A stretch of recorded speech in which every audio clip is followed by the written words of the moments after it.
안녕하세요. 자녀들을 홀로 양육 중인 40대 초반 여자입니다. 저는 화려하게 돌아온 싱글인데요. 혼자서 둘이나 키우는 게 힘들긴 해도 지금이 더 살만하답니다. 주변 사람들도 이혼하고 얼굴 폈다면서 다시 시집가도 되겠다는 말을 해준답니다. 하지만 제 인생에 2번 결혼은 없을 것 같아요. 일반적인 성격 차이로 했던 평범한 이혼이라면 저도 재혼에 대해 진지하게 생각해 봤을지도 모릅니다. 이쯤 되면 아이 둘을 데리고 이혼까지 불사한 이유가 궁금하시겠네요.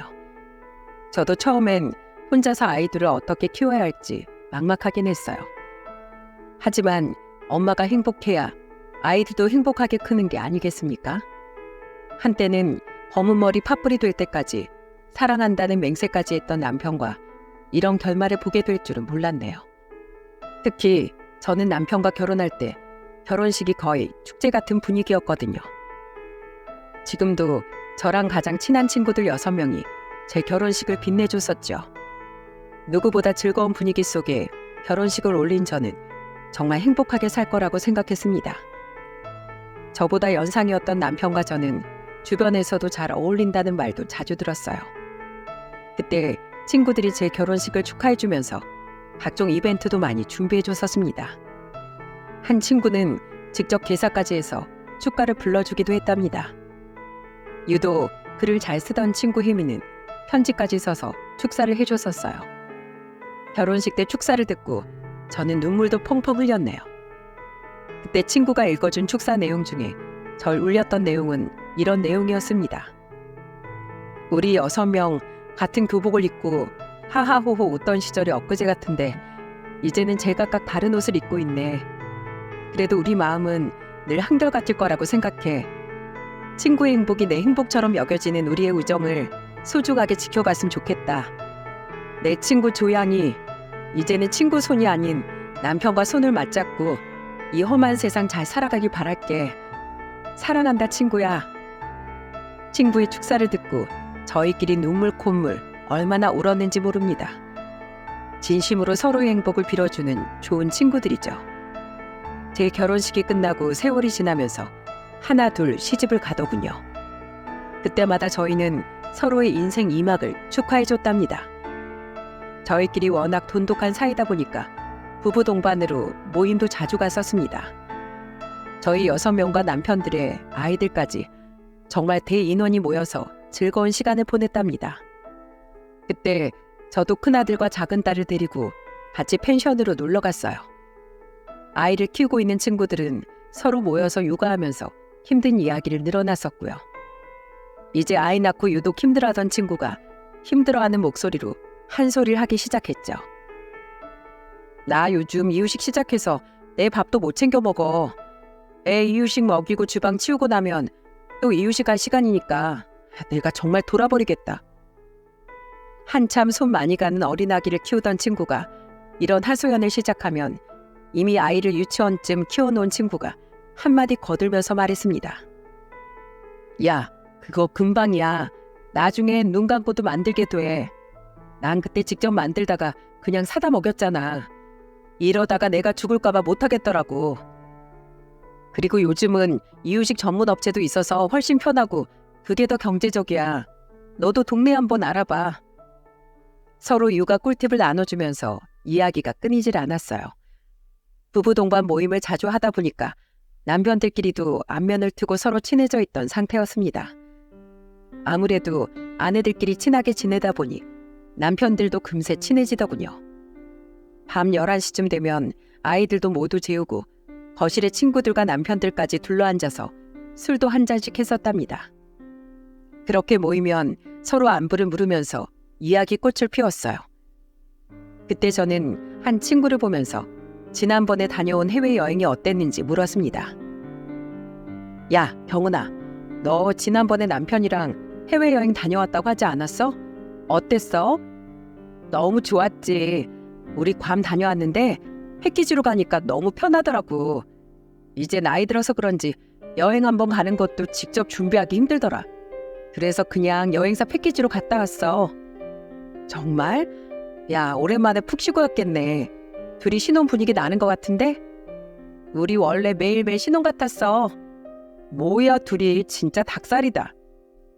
친구들과 웃고 떠들다 보면 고등학교 시절 생각도 나고 참 즐거웠습니다.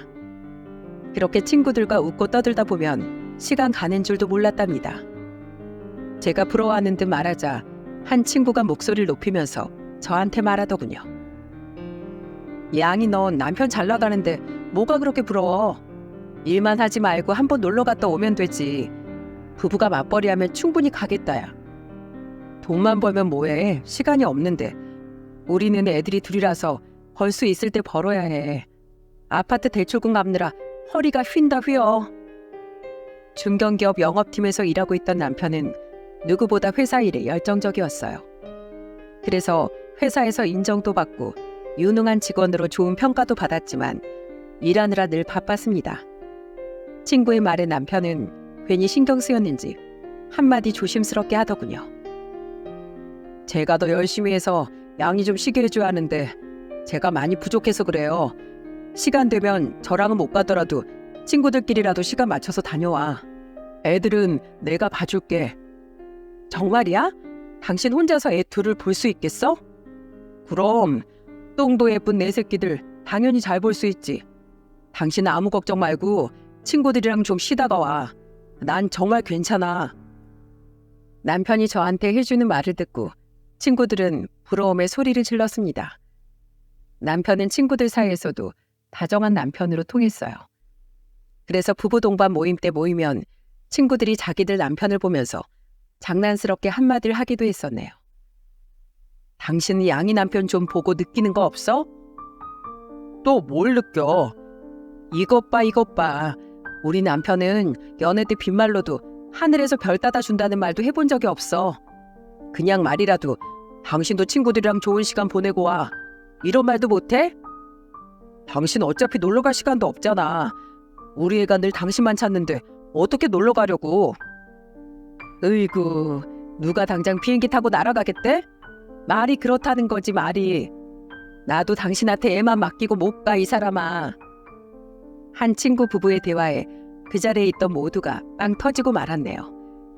서로 장난스럽게 대화를 할 만큼 서로를 잘 알고 지냈답니다. 그래서 다 같이 모여서 좋은 추억을 많이 만들었어요. 그때도 제 남편은 오랜만에 친구들을 보고 신난 절 챙겨주면서 다정하게 말했어요. 당신 오랜만에 친구들 만나서 신나 보이네. 애들은 내가 챙길 테니까 친구들이랑 편히 놀아. 고마워. 내가 애들 챙기랴 회사 다니랴 친구들 얼굴 보기도 힘든데 당신 덕분에 이럴 때라도 놀아보네. 고마워. 집에서도 밖에서도 한결같이 다정했던 남편을 보면서 저는 참 결혼 잘했다는 생각을 했어요. 특히 밖에 나가면 남편은 더 저를 배려해주던 다정한 남편이었답니다. 그래서 그런지 친구들은 제 남편을 보면서 어쩜 저렇게 세심하고 다정하냐는 부러운 소리를 자주 했어요.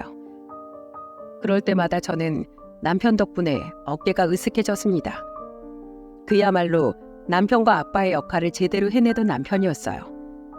하지만 이렇게 다정하고 세심한 성격인 남편이 돌변하는 순간이 있었습니다. 바로 일할 때 남편은 정말 다른 사람처럼 변했거든요. 한 번은 오랜만에 일찍 퇴근한 남편이 회사에서 걸려온 전화를 받았던 적이 있었는데 달라지는 목소리에 깜짝 놀라기도 했습니다. 거래처 담당자랑 미리 얘기된 수량이 있는데 갑자기 생산이 어렵다고 하면 어떡합니까? 이러면 회사 신뢰만 깎아먹는 짓인 거 몰라요? 내일 거래처 담당자 만나기 전까지 생산팀에서 책임지고 생산 계획 수립해놔요.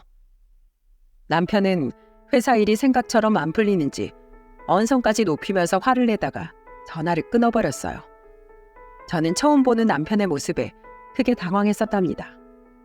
그래서 잔뜩 화가 난 채 냉수를 들이키는 남편을 보면서 조심스럽게 물었죠. 당신 무슨 일 있어? 방금 전화 잠깐 들어보니까 뭐가 안 되는 것 같은데 괜찮은 거야? 내가 새로 계약해온 거래처가 있는데 갑자기 생산팀에서 신규 거래처 납기를 못 맞추겠다고 하잖아.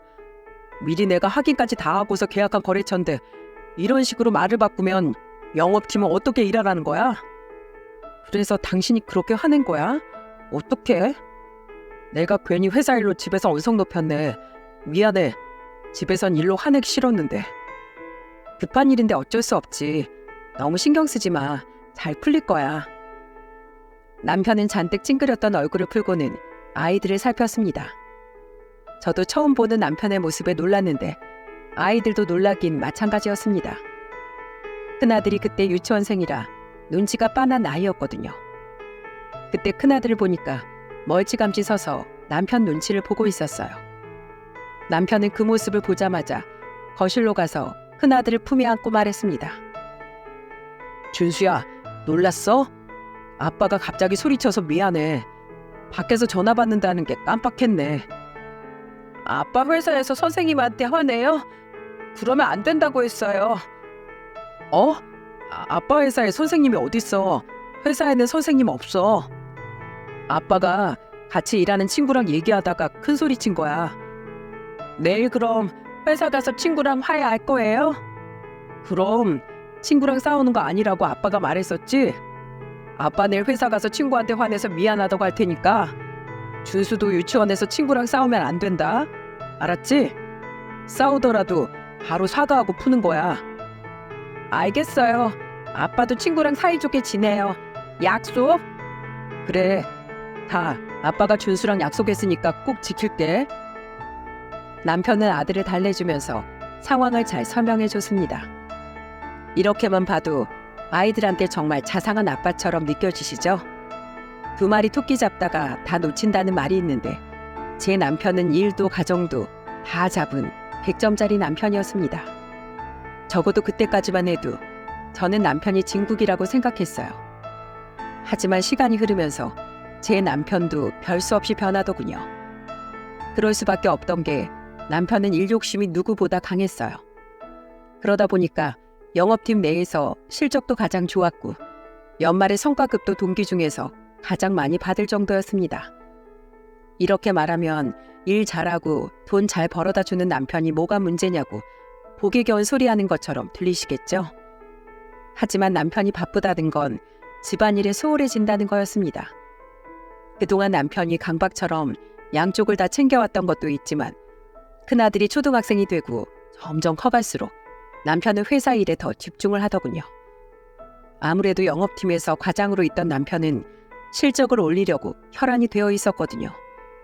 일 욕심이 있어서 일하겠다는 남편이 싫었던 적은 없었어요. 하지만 영업팀 특성상 거래처 접대라도 가면 술에 취한 채 들어오는 남편이 싫었어요. 그때도 밤 12시가 넘어 새벽에 들어온 남편은 애들이 자는데도 우당탕거리면서 들어오는 겁니다. 그러더니 새벽에 들어와 놓고 큰 소리를 치면서 말하더군요. 여보, 애들아, 아빠 왔어. 다들 나와봐. 새벽에 애들 다 자는 시간에 만취한 것도 모자라 자고 있던 식구들 깨우는 남편, 어떨 것 같으신가요? 전 그때 남편의 고성방가에 깜짝 놀라 제일 먼저 거실로 달려나왔어요. 거실로 나와보니까 남편은 한 손에 검은 봉투를 든 채 비틀거리면서 신발을 벗고 들어오고 있더군요. 저는 그런 남편을 보면서 다그치듯 말했어요. 여보, 지금 시간이 몇 시인데 소리를 질러. 애들 다 자고 있잖아. 뭐? 아빠가 왔는데 애들이 나와서 인사를 해야지. 지금 자고 있어? 왜 그래 또. 화장실 가서 씻고 얼른 자. 빨리. 이건 놔. 애들 어딨어? 아빠가 왔으면 인사를 해야지. 내가 지들 가르치려고 뼈가 빠져라 이라는데 어딜 못 들은 척하고 잠을 자? 남편은 갑자기 황당한 소리를 하더니 큰아들의 방으로 향했어요.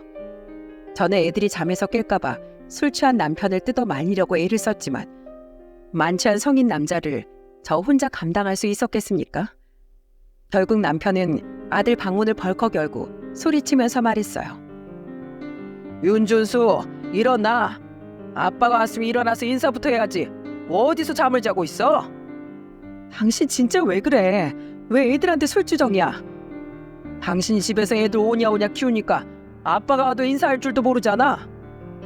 와, 그때 정말 제가 얼마나 진땀 뺐는 줄 아십니까? 남편이 고래고래 소리 지르니까 결국 잠에 들었던 아들이 눈을 비비면서 일어나더군요. 그러자 남편은 잠에서 깬 아들을 보면서 다그치듯 말했습니다. 너 아빠가 그렇게 가르쳤어?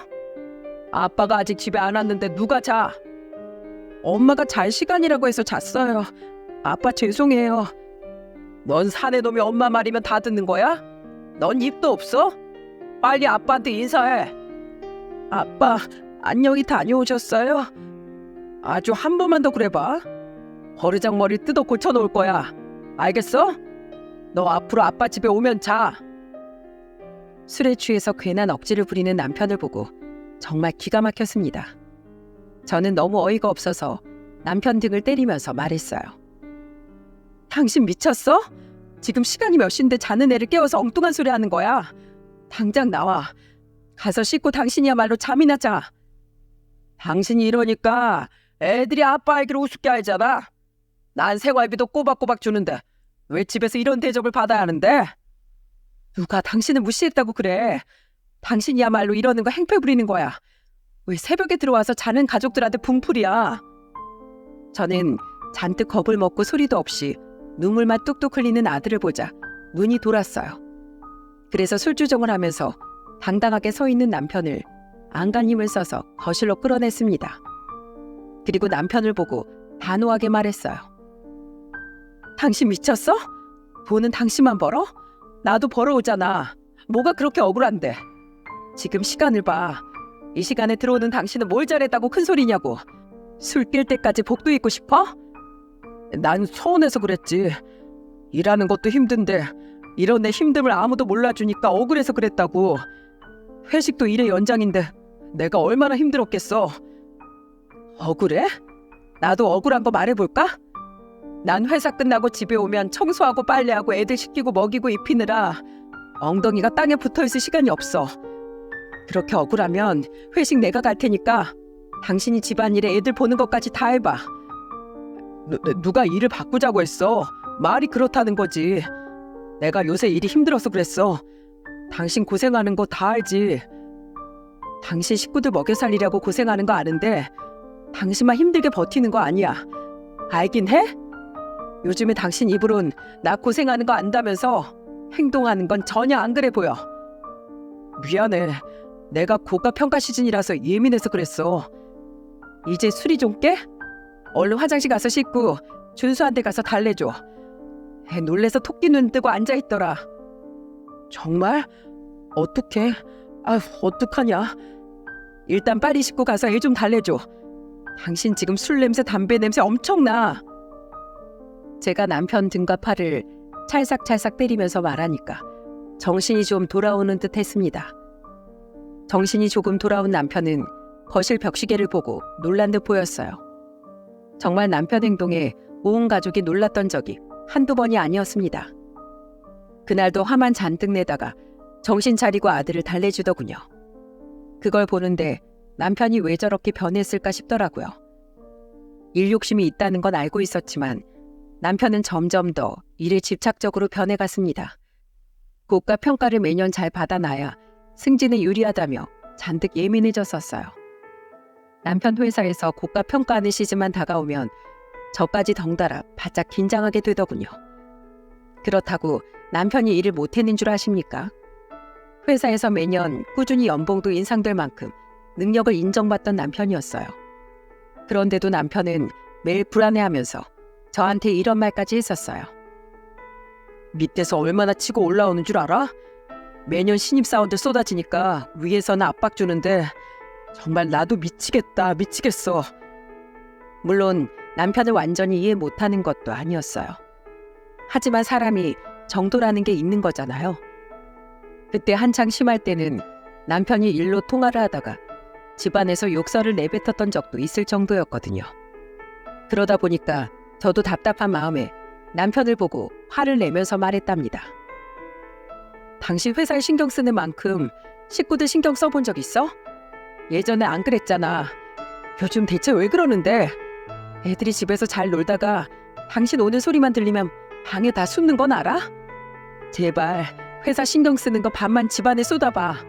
집안 분위기가 달라지겠다. 정말 오죽하면 남편한테 제가 이런 소리를 했겠습니까? 어지간하면 저도 집에서 바가지 긁는 아내는 피하고 싶었어요. 그런데도 남편의 아나무인적인 태도에 저도 어쩔 수 없이 바가지 긁는 소리를 하게 되더군요. 하지만 남편은 좀처럼 달라질 기미가 보이지 않았고 오히려 큰아들이 11살, 작은 딸이 9살이 될 무렵까지도 남편은 집안에서 거의 독불장군이었습니다. 진짜 그때 남편 모습은 가족은 뒷전이나 다름없었어요. 그렇다고 저희가 금전적으로 부족한 것도 아니었습니다. 저도 회사 다니고 있었고 남편도 매달 꼬박꼬박 생활비로 월급을 전부 맡겼기에 부족한 건 없었어요. 남편이 회사에서 일하다 보니까 욕심이 생기면서 승진에 눈이 멀었던 거죠. 그런데 남편이 승진에 눈이 멀면서 점점 이상해져 가던 때가 있었습니다. 주말이라서 남편 정장 마이를 세탁소에 맡기려고 주머니를 확인하는데 글쎄 주머니에서 작은 립스틱이 잡히는 게 아니겠습니까? 그때 아무것도 모르고 거실에서 자고 있던 남편을 쫓아가서 누가 두어 번 쓴 듯한 립스틱을 던지면서 소리쳤어요. 당신 이거 뭐야? 이게 뭔데 주머니에 있어? 이게 뭔데 난리야? 주말엔 나도 좀 쉬자. 당신 양복 주머니에서 나온 게 뭔지 확인이나 하고 말해. 벼랑과 화를 내는 저를 보던 남편은 제가 던진 걸 확인했습니다. 그때 제가 남편을 향해서 던진 게 립스틱이라는 걸 눈치챈 남편은 토끼 눈을 뜨면서 말하더군요. 이거 내가 술 마시다가 라이터인 줄 알고 챙겼나 봐. 나 이거 진짜 모르는 거야. 정말이야. 그걸 나더러 믿으라고? 거래처 사람들이랑 뭘 어떻게 마시길래 주머니에서 이런 게 나오는데? 거래처 사람들이랑 맥주집에 갈 수는 없잖아. 바에서 가볍게 한잔하다가 누가 놓고 간 걸 챙긴 것 같아. 진짜야. 당신 나 못 믿어? 믿을만 해야 믿지. 당신 요즘 행실만 보면 꼭 다른 사람 보는 것 같아. 결혼 초기에 식구들 챙기던 사람은 온데간데 없는데 당신은 어떻게 믿어? 나 월급도 한 푼 빠짐없이 당신 전부 주고 있는데 내가 다른 짓 할 게 뭐가 있어. 당신이 생각하는 그런 짓 하고 싶어도 돈이 없어서 못한다니까. 나 요즘 간당간당해서 보너스에 성과급까지 없어져서 진짜 몸이 부서져라 일하고 있어. 당신이랑 애들 넉넉하게 살게 해주고 싶어서 그래. 제발 나 좀 믿어줘. 남편은 제가 던진 립스틱을 보고 당황했는지 억울하다면서 해명하기 바빴습니다. 남편 말대로 보너스의 성과급까지 사라졌던 때라 남편이 누구보다 회사 일에 예민했어요. 그래도 월급은 한 푼도 빠짐없이 보내던 남편이니까 저는 남편을 믿었던 겁니다. 딴 짓을 하고 싶어도 돈이 있어야 하는 거 아닌가요? 정말 순진하게 저는 이렇게만 생각하고 그날의 일을 해프닝으로 넘겼죠. 그렇게 남편은 일에 몰두했었고 그 결과 남편은 누구보다 간절하게 원하던 부장 승진을 할 수 있게 됐습니다. 저도 남편이 원하는 걸 이루니까 같이 기뻐했어요. 한동안 남편은 여기저기 한턱 내면서 즐거움을 만끽했습니다. 그러던 어느 날 회사 사람들과 회식하던 남편이 대뜸 전화해서 저한테 황당한 말을 하더라고요. 여보, 나 부장 승진했다고 팀원들이 우리 집으로 뒤풀이 가자는데 지금 좀 갈게. 뭐? 지금 온다고? 미리 말을 해야지. 집에 아무것도 없는데 뭘 먹겠다는 거야. 에이, 괜찮아. 우리 이미 밖에서 많이 먹었으니까 그냥 마른 안주 몇 개만 꺼내놔. 그럼 나 지금 술 사서 회사 사람들이랑 같이 갈게. 집에 아무것도 없는데 대뜸 회사 사람들 우르르 끌고 집에 온다는 남편의 전화에 저는 발등에 불이 떨어진 기분이었습니다. 주부들이라면 제가 얼마나 당황스러웠을지 공감하시죠? 냉장고를 열어서 간단하게 오뎅탕을 끓이고 남편이 말한 마른 안주를 직접 사서 준비했어요. 그리고 곧 들어온 남편 손에 있던 술을 보고 저는 깜짝 놀랐습니다. 팀원들이랑 한 5명이 같이 왔었는데 딱 봐도 말단 직원으로 보이는 직원이 술을 박스째로 들고 있는 거예요. 깜짝 놀란 저를 보면서 남편은 제 속도 모르고 신이 나서 말하더군요. 여보, 나왔어. 술 넉넉히 사왔으니까 걱정하지 마. 우리 치킨 시켜서 알아서 먹을게.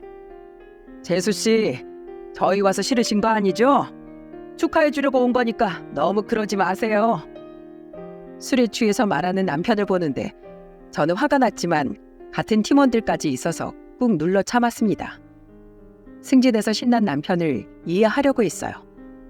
그렇게 저희 집에서 벼랑간 시작된 술판에 정말 정신이 없었네요. 그래도 남편 회사 사람들이니까 부족한 건 없는지 챙겨주려고 유심히 보게 됐습니다.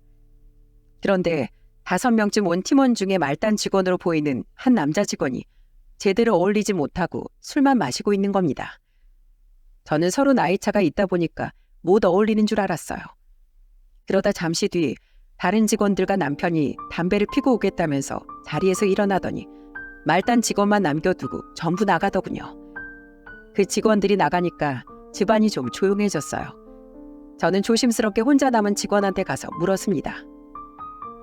안주 부족하진 않아요? 뭘 좀 해줄까요? 아닙니다. 저는 괜찮습니다, 사모님. 사실 저 꼭 드릴 말씀이 있어서 온 거예요. 네?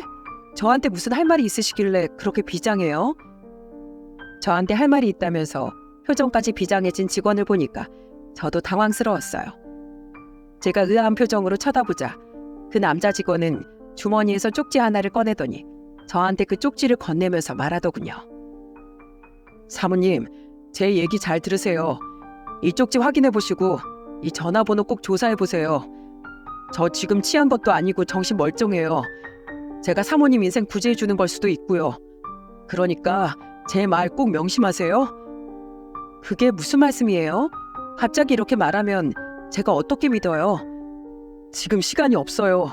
이거 쪽지 꼭 간직하세요. 분명 저한테 감사하다고 꼭 그러실 겁니다. 그리고 꼭 부장님 뒷조사해보세요. 꼭이요. 뜬금없이 알 수 없는 말을 내뱉는 남자 직원을 보고 저는 황당했습니다. 뭘 더 물어보고 싶었는데 그때 마침 담배를 피고 돌아온 남편과 다른 직원들 때문에 더 물어볼 수가 없었죠. 잠시 조용했던 집안이 다시 시끌벅적해졌어요. 저는 그때 술판이고 뭐고 신경 쓸 겨를도 없이 남자 직원이 준 쪽지가 계속해서 떠올랐습니다. 그래서 주방에서 몰래 쪽지를 확인했어요. 그 종이에는 번호가 2개 적혀 있었는데 남자 직원의 번호와 제가 조사해봐야 될 번호가 적혀 있더군요. 그 번호가 제 머리를 떠나질 않았어요. 그렇게 저한테 큰 의무만 남긴 술자리가 끝나고 저는 밤잠까지 설치고 쪽지 있던 번호만 떠올랐습니다. 제 폰에 저장된 번호도 아니었어요. 그래서 저는 다음 날 공중전화를 찾아서 그 번호로 전화를 걸어보기로 결심했습니다. 제 번호는 노출하고 싶지 않아 길가에 있던 공중전화를 찾아갔죠. 떨리는 손으로 번호를 누르자 신호음이 가더군요. 그리고 곧 전화를 받은 낯선 목소리에 저는 심장이 툭 내려앉는 기분이었습니다. 여보세요? 누구시죠? 그 번호의 주인은 낯선 여자였어요. 심지어 목소리만 들어도 젊은 여자 목소리 같았습니다. 그때 저는 혹시 그 남자 직원이 저한테 남편이 외도하고 있다는 걸 알리려고 했다는 걸 직감했습니다. 너무 당황한 저는 뭐라 말도 못하고 바로 전화를 끊어버렸습니다. 그리고 그때부터 남편 뒤를 파기 시작했어요. 가만 생각해보니까 그때 남편 옷에서 나온 립스틱도 의심스럽더군요. 그때는 남편이 외도를 할 거라고 상상도 못했습니다. 그 전날 과음한 남편은 아침까지 술이 안 깬 것 같다면서 마침 집에 차도 두고 갔던 날이었어요.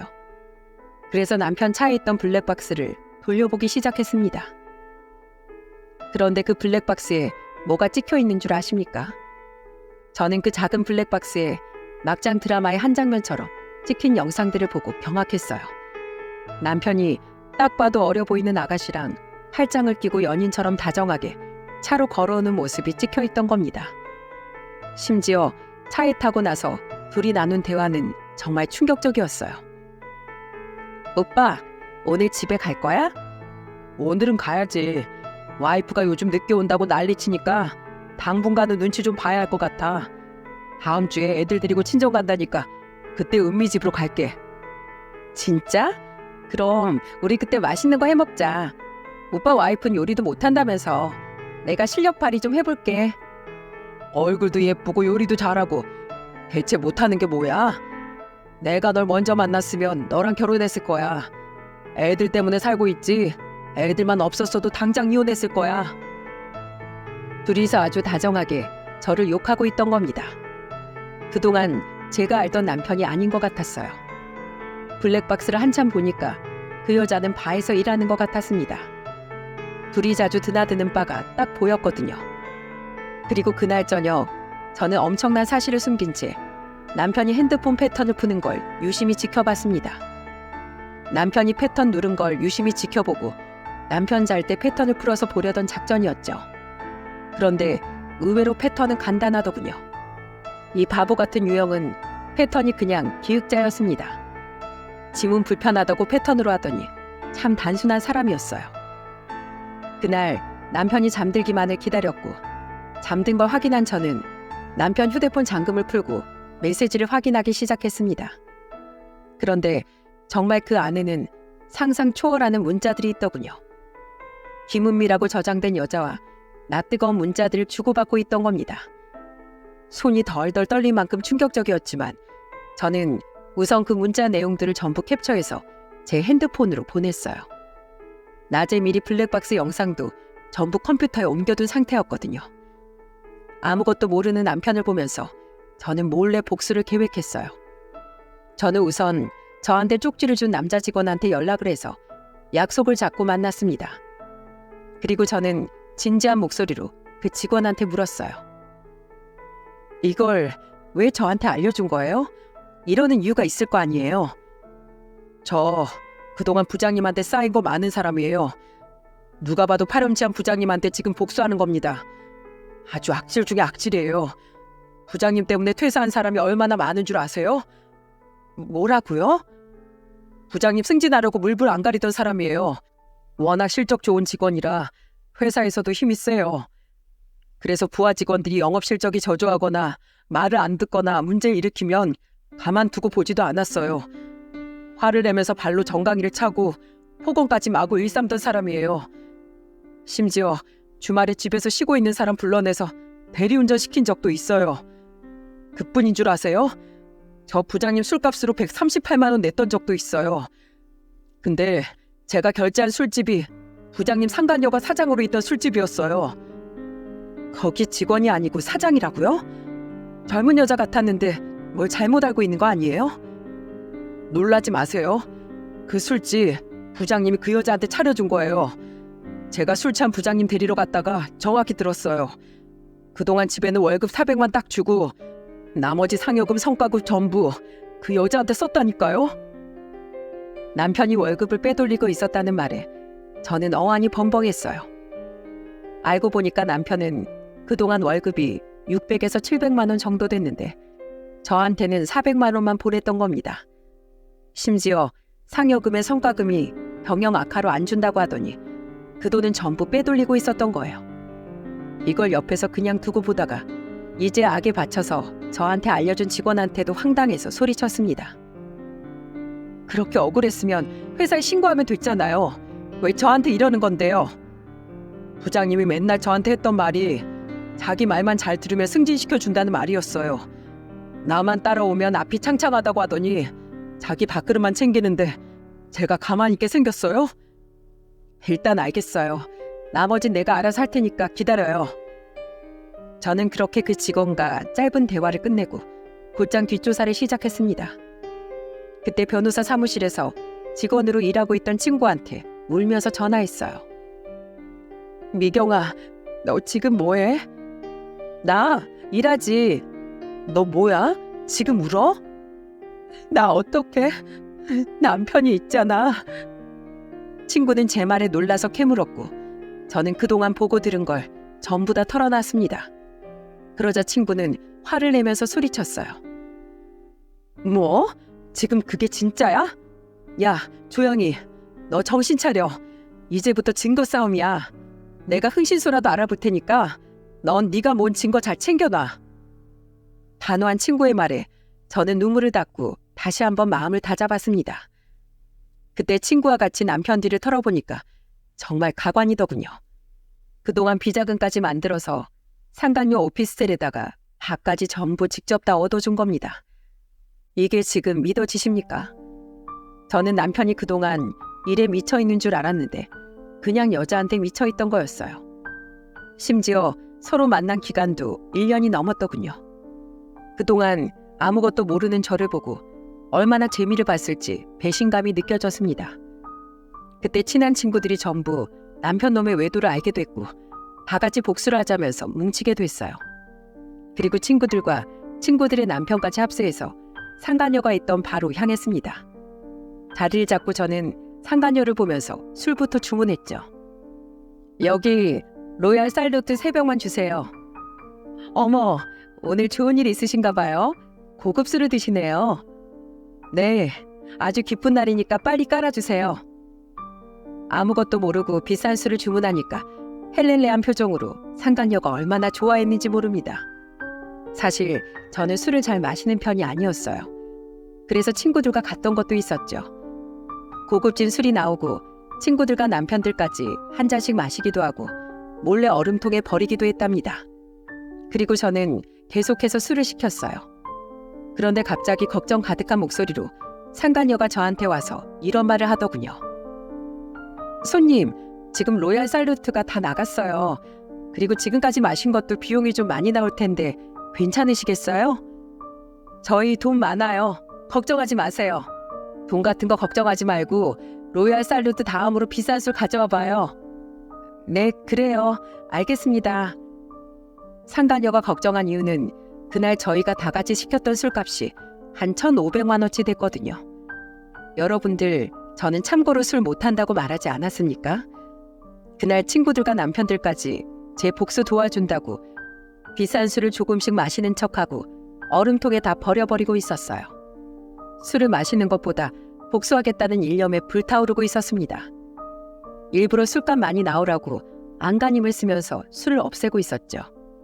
그리고 슬슬 술을 먹어치울 만큼 먹었을 때쯤 저는 남편한테 전화를 걸어 말했습니다. 여보, 난데 나 오늘 모임 있다고 했잖아. 나 여기 주소 보낼 테니까 여기 와서 술값 좀 결제해줘. 나 카드 하나도 안 가지고 왔네. 뭐? 정신을 어디 두고 다니는 거야? 지금 어딘데? 문자 보냈으니까 확인해봐. 그때 문자를 확인한 남편은 놀란 목소리로 말했어요. 당신, 거기 어떻게 간 거야? 거기 금액도 비싼데 왜 거길 갔어? 왜? 내가 뭐 못 올 곳이라도 왔어? 부장 사모가 이 정도도 못 마셔? 됐고, 와서 술값이나 결제해. 저는 단호한 목소리로 말하고 전화를 끊어버렸습니다. 놀란 남편의 목소리를 들으니까 당황한 것 같았습니다. 그리고 곧 도착한 남편과 상간녀, 그리고 저까지 3자 대면이 이루어지는 순간이었어요. 잔뜩 긴장한 표정으로 남편이 상간녀한테 계산서를 받아들었습니다. 그리고 금액을 확인한 남편은 놀란 목소리로 절 보고 말했어요. 뭘 마셨길래 1,500만 원이 나온 거야? 당신 미쳤어? 당신은 술도 못 마시잖아. 맞아. 나 술 못 마셔서 다 버렸어. 뭐? 버렸다고? 그래, 버렸다고 이 양아치 새끼야. 지금 당신 나한테 뭐라고 한 거야? 양아치?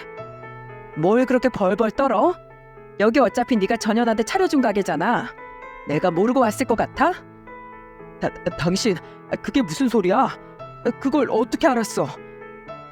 제 말에 놀란 남편은 들고 있던 계산서를 바닥에 떨어뜨렸어요. 그걸 보니까 참 한심하더군요. 그때 그 모습을 지켜보던 친구들이 나서면서 말했습니다. 석준 씨, 오랜만이에요? 아이고, 저 어린 년하고 바람난 거예요? 내 친구가 부장 달게 해주려고 그동안 현모양처처럼 내조한 공도 모르고 이런 뒤통수를 치신 거예요? 전현이랑? 오늘 저희가 제대로 내 친구 복수하려고 모였는데 이거 몸 좀 풀어야겠네. 그게 아니라 잠깐만요. 뭘 잠깐이야. 얘들아, 시작하자. 친구들은 소리 지르면서 구석에 하얗게 질린 얼굴로 숨어있던 상간녀의 머리채를 잡고 끌고 다니기 시작했어요. 그리고 다른 친구들은 가게 테이블을 뒤엎고 완전 쑥대밭을 만들기 시작한 겁니다. 제대로 참교육을 시작한 친구들은 미리 봐둔 CCTV가 없던 주방 쪽으로 가서 상간녀의 머리채를 잡고 흔들었습니다. 이거 놓으세요. 네가 내 친구 눈에서 피눈물 나게 만들어? 가정 있는 남자를 건들 거면 이 정도 각오는 했어야지. 그렇게 5분 정도 주방에서 응징을 당하던 상간녀는 머리가 아주 산발이 된 채 홀로 나왔습니다. 꼬라지를 보아하니 립스틱은 다 번져 있었고 얼마나 울었는지 눈은 벌써 퉁퉁 부어 있더라고요. 겁에 질린 상간녀는 절 보자마자 무릎을 꿇고 애원했습니다. 잘못했어요. 잘못했습니다. 헤어질게요. 한 번만 봐주세요. 너도 참 비위가 좋다. 남의 남자 데리고 그러고 싶었냐? 네 부모가 그렇게 가르쳤니? 저는 화난 목소리로 상간녀한테 소리쳤습니다. 그리고 그 옆에서 벌벌 떠는 남편을 보고 협박하듯 소리쳤어요. 당신 봤지? 저게 유부남 꼬신 대가야. 당신도 이제 느껴봐야지. 여보, 꼭 이렇게까지 해야겠어? 애들도 있는데 우리끼리 풀자.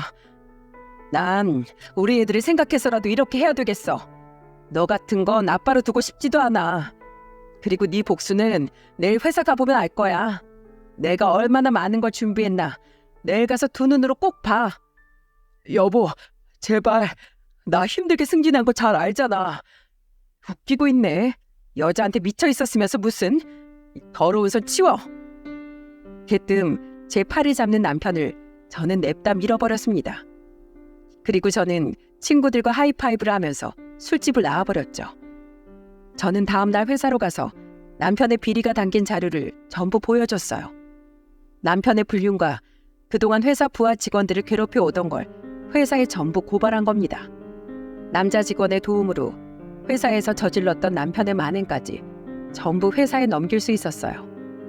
그랬더니 정말로 아무리 실적이 좋아도 요즘 같은 시대에 그냥 넘어갈 수 있었겠습니까? 증거가 너무 구체적이라서 회사에서 남편을 조사하기 시작한 겁니다.